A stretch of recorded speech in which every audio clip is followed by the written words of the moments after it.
Hello guys, today I will be showing you how to password protect a PDF. If you find this video helpful, please do like and subscribe. So there are some tools that can help you create a password to protect your PDF file. But for this tutorial, I'm going to introduce to you Adobe. So all you have to do is go to your Microsoft Edge or try any web browser and then type adobe.com. Click this PDF and signature, scroll down.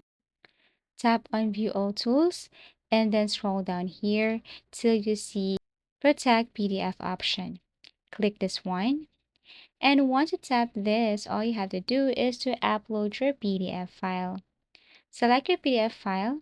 Wait for a couple of seconds as it is processing.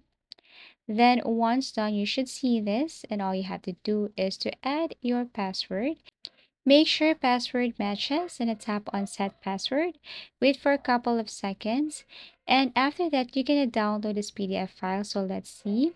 Once you download this file and open this here on your Windows or any type of computer, then you will see that you cannot open this PDF file unless you add or put the password in it.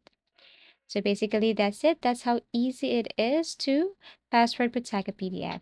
Thank you for watching and see you again in our next video tutorials.